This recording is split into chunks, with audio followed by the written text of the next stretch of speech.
Hi guys, Architect Joshua. Ngayon pupunta tayo sa isa nating site sa Cabanatuan City. Actually, isa to sa mga pinakamalaki naming project last 2025. So at up until now, ginagawa pa rin namin siya dahil continuous yung work and padagdag ng padagdag yung client. So puntahan natin, bisitahin natin kung ano na ilagay doon sa site. Subong manalo ng ₱100. So magkaroon tayo ng laro. Ito isang dry seal. Ngayon, hanapin lang natin yung dry seal sa bawat duration ng video natin. I-screenshot at mag-comment.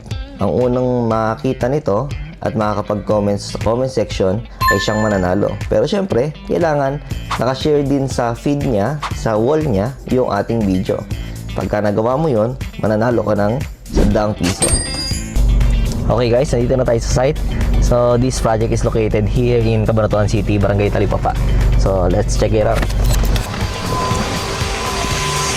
So this project is a mixed-use commercial industrial project. Meron tayong industrial dito sa may part na yon, yung production ng kahoy, and this one is the showroom. So dito natin pinapakita yung mga post-production nila. So nung nagsimula kami, nagkaroon kami dito ng mga difficulty nung nililayout namin to. Habang nililayout namin, napansin ko na meron tayong ambuklaw dito. So yung ambuklaw, yun yung mga high voltage na poste ng kuryente. So merong rules dyan, pagka meron kang ambuklaw, meron kang 20 meters dapat na distance yung structure from the center of the ambuklaw or yung high voltage na poste. So pagka may ganon, magkakaroon tayo ng permit from the DOE and DNR para magkaroon tayo ng proper permit para makapagtayo tayo ng structure. So upon securing those permits, saka pa lang tayo nakapagsimula ng construction.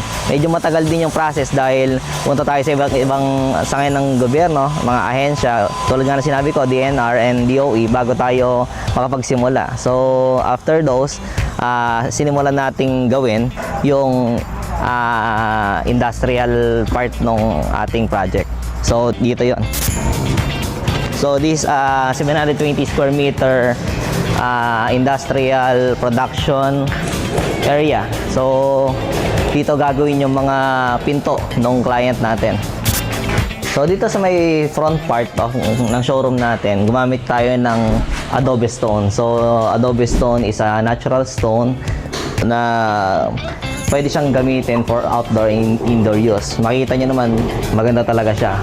Tsaka gumawa kami dito ng encircled part, arc, para mas makita natin yung ganda ng adobe stone. So ang ginagawa nila today, magkakaroon tayo ng light testing. Makikita mo, meron tayong mga electrical wires na nakasabit sa ceiling. Kasi kakabit na natin yung mga ilaw. Tapos magkakaroon tayo ng light testing today para makita natin kung ano yung mga effect ng ilaw natin. Okay, so to achieve naman yung industrial look nung team nung ating showroom, gumamit tayo ng concrete polish finish. So hindi tayo nag-tiles or ano man, kundi hinasa natin yung concrete para maging polish siya. Medyo madumi pa dahil marami pang ginagawa, pero papakita natin yung post-production yan. So as I stated a while ago, meron tayong connection from the production area papunta dyan sa showroom. So this is the entrance.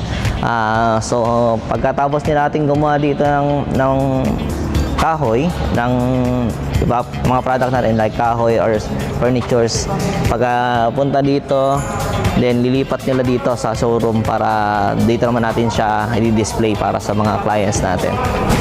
So we actually started this project last April 2025. Mag-go 1 year na tayo dito. And I'm looking forward na matapos to ay ma-turn over namin this April. So let's tune in kung ano pa yung mangyayari dito sa project at kung ano kalalabasan nito hanggang matapos siya. So see you on our next update.